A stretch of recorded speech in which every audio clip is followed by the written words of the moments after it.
Excel की इस class में आप एक्सेल में जितनी भी बेसिक कैलकुलेशन होती है वो आप किस तरीके से कर सकते हो वो चीज़ सीखेंगे। ठीक है कि आप एक्सेल में जो बेसिक कैलकुलेशन होती है वो किस तरीके से कर सकते हो। ठीक है।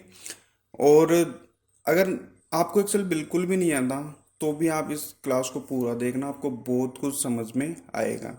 एक्सेल के जो बेसिक स्टेप्स हैं वो आपको यहाँ पे समझने को मिलेंगे। ठीक है। जैसा कि आप देख पा रहे हो मैंने एक्सेल को ओपन किया हुआ है। ठीक है, ये एक्सेल को ओपन मैंने किया हुआ है और यहाँ से आप देख पा रहे हो जैसे A B C D E इस तरीके से है। इनको अपन कॉलम बोलते हैं। ठीक है, इनको क्या बोलते हैं? कॉलम बोलते हैं। ठीक है। और जैसे ये 1 2 3 4 है, इनको अपन रो बोलते हैं। ठीक है। तो ये तो हो गए कॉलम, है ना, जैसे ये है ना। और इस तरीके से देखोगे तो ये होती है रो। अब आपको समझ में आ गया होगा एक्सेल में कॉलम क्या होते हैं और रो क्या होती है। ठीक है। इसके बाद में जैसे मैं यहाँ पे क्लिक कर रहा हूँ तो अब आप यहाँ पे देख पा रहे हो E3 है। ठीक है, E3 लिखा हुआ है, मतलब ये E3 वाली सेल है। ठीक है। तो इसमें ई तो क्या है? कॉलम है। और 3 क्या है? इसमें रो है। जैसे आप यहाँ पे देख पा रहे हो E3। तो ई तो क्या है? इसमें कॉलम है। और 3 क्या है? इसमें रो है। तो इस तरीके से आप आसानी से समझ सकते हो। जैसे मैं यहाँ पे क्लिक करूँ, ठीक है, तब आप देख पा रहे हो यहाँ पे P17 लिखा हुआ है। मतलब P क्या है? इसमें कॉलम है। और 17 क्या है? इसमें रो है। तब आप अच्छे से समझ गए होंगे कि जो आपकी ये सेल है वो कहाँ है। मतलब ये P कॉलम में है और जो 17वीं रो है ये इसके अंदर है, ये सेल। ठीक है, ये चीज़ आपके क्लियर हो गई होगी। इसके बाद में जैसे ये देख पा रहे हो आप, इसको अपन फॉर्मूला बार बोलते हैं। और यहाँ से जैसे आप कुछ भी डाल दोगे, जैसे मैं अब जाना चाहता हूँ D15। ठीक है, डी कॉलम और 15वीं रो, तो मतलब D15 जो सेल है उसमें जाना चाहता हूँ। तो मैं ऐसे डी और यहाँ पे 15 लिख के एंटर दूंगा तो मेरी जो ये सेल है वो कहाँ आ गई? D15 में आ गई। समझ में आया आपको? अब अगर आप किसी और सेल में जाना चाहते हो तो आप क्या करोगे? यहाँ से डायरेक्ट उसका एड्रेस डाल सकते हो। ऐसे मान लो कि ये सेल एड्रेस है। ठीक है, तो वहाँ यहाँ से आप डायरेक्ट उस सेल का एड्रेस डाल सकते हो। जैसे आपको ऐसे मान लो कि इस सेल पे आना है, तो ये सेल है R21। ठीक है, तो एक तो आप डायरेक्टली आप आपका जो माउस है उससे क्लिक करके आप यहाँ पे आ सकते हो। दूसरा तरीका है कि आप मान के चलो यहाँ पे हो और यहाँ पे आप उस सेल पे जाना चाहते हो, जैसे R21, मतलब R कॉलम में 21वीं रो वहाँ जाना चाहते हो। तो आपको सिंपल सा आपके कीबोर्ड से R प्रेस करना है और उसके बाद में आपकी रो के नंबर 21वीं रो। ठीक है, और यहाँ से एंटर देना है। जैसे आप एंटर दोगे तो यहाँ से आप यहाँ पे आ जाओगे। ठीक है, इस तरीके से आप यहाँ पे आ जाओगे। देखो मैं यहाँ पे कुछ टाइप कर देता हूँ। जैसे मैंने यहाँ पे एक वैल्यू टाइप करी 1000। ठीक है, मैं यहाँ से एंटर देता हूँ। अब अगर आप देखोगे तो मैंने यहाँ पे 1000 टाइप किया, तो ये कौन सी रो में? R18। तो अब आप जैसे यहाँ पे कहीं पे भी हो और आप R18 है, R और यहाँ से 18 और एंटर दोगे तो डायरेक्ट आप यहाँ पे आ जाओगे। इस तरीके से ये काम करता है। ये काम कब आएगा आपके? जब आपके पास बहुत ज़्यादा रो और कॉलम हो जाए ना, काफ़ी सारी मल्टीपल आपके पास सीट में डेटा हो और उस डेटा पे आप डायरेक्टली जाना चाहो। ठीक है, और आपको पता है आपने उसका कोई नाम दे रखा है।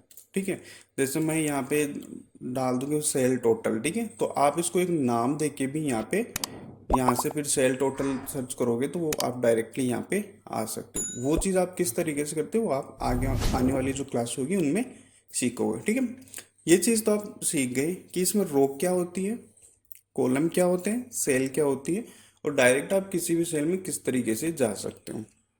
ये आपका फॉर्मूला बार होता है। ठीक है, अब इसके अंदर अपन बेसिक कैलकुलेशन सीखते हैं कि सबसे पहले अपन देखते हैं कि इसमें आप टोटल किस तरीके से कर सकते हो। ठीक है, कि आपके पास दो नंबर है और आप इन दो नंबरों का टोटल किस तरीके से कर सकते हो।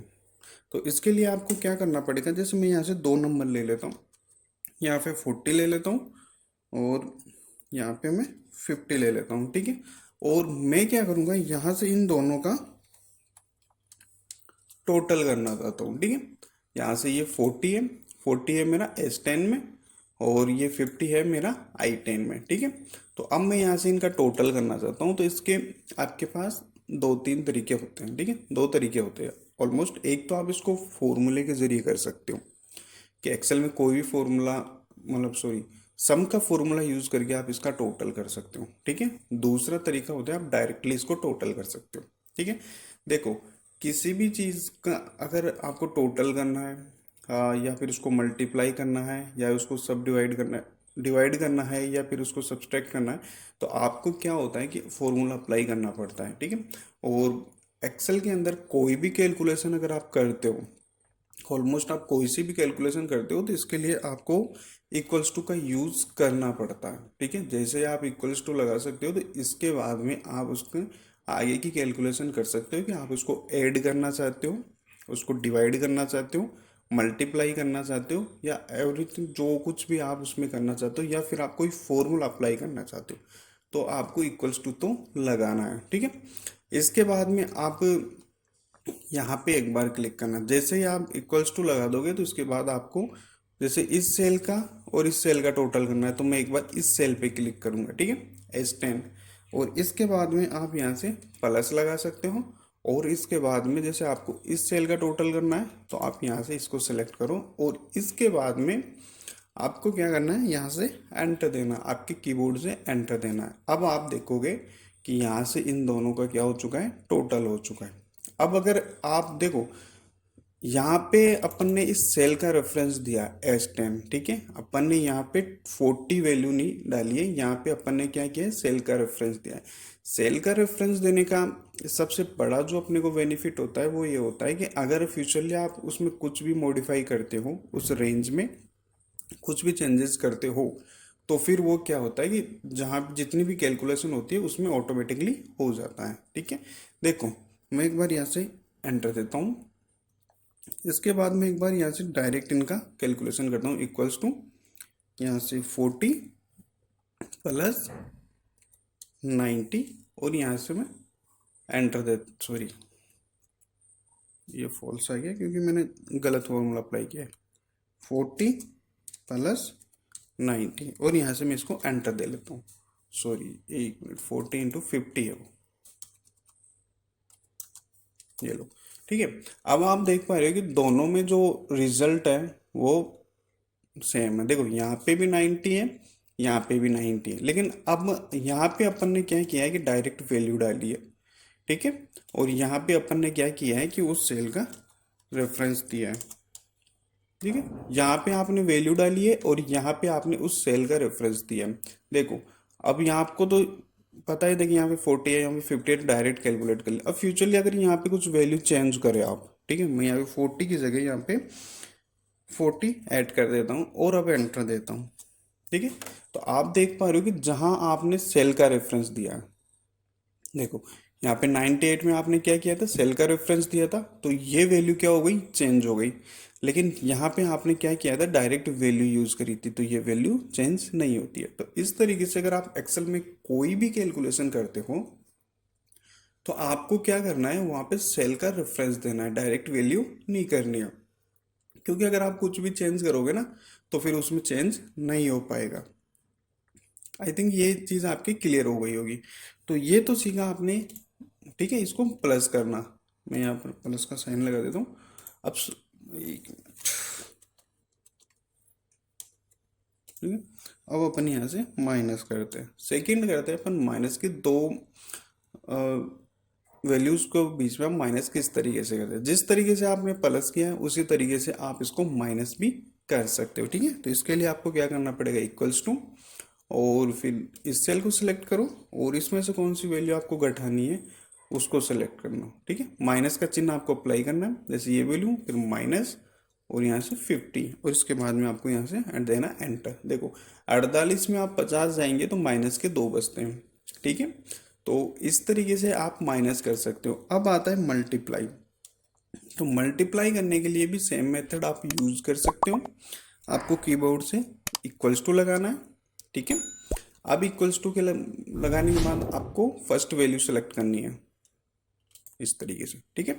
फिर उसके बाद में आपको मल्टीप्लाई का साइन लगाना है इस तरीके से, और इसके बाद में आपको सेकेंड वैल्यू सेलेक्ट करनी है, ठीक है, इस तरीके से।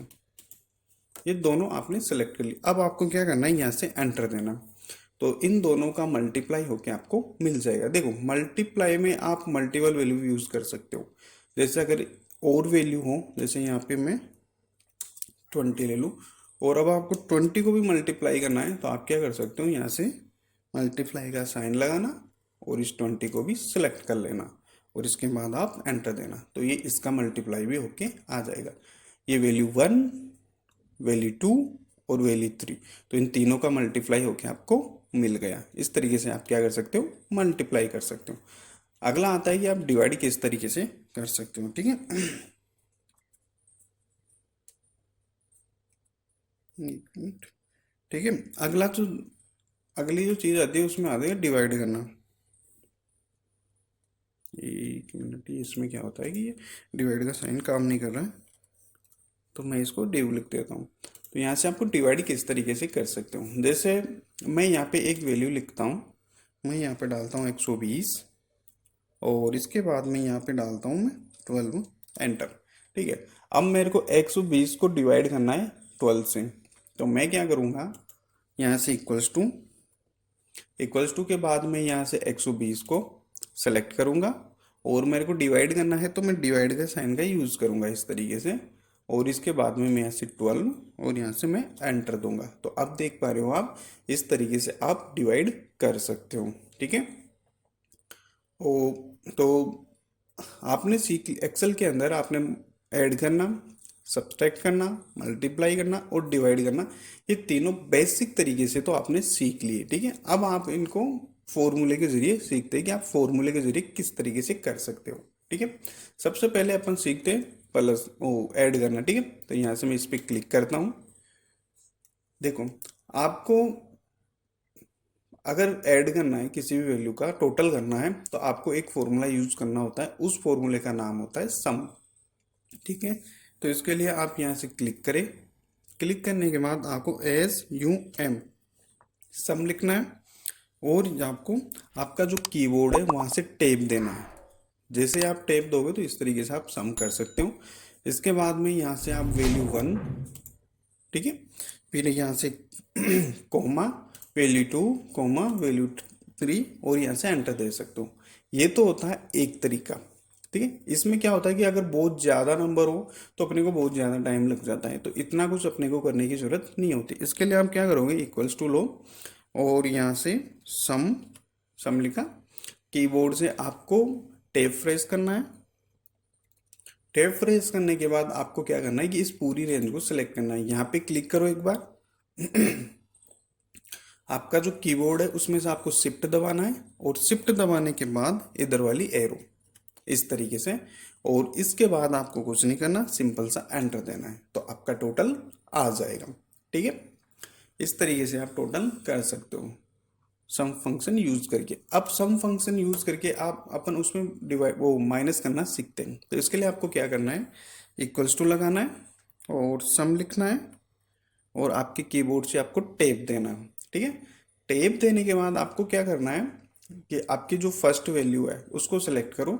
जैसे ये मेरी फर्स्ट वैल्यू है, उसको मैंने सेलेक्ट किया, यहाँ से कोमा लगाना है, और कोमा लगाने के बाद आपको यहाँ से माइनस का साइन लगाना है, और इसके बाद में आपको सेकेंड वैल्यू लगानी है, और यहाँ से आपको एंटर देना है, ठीक है।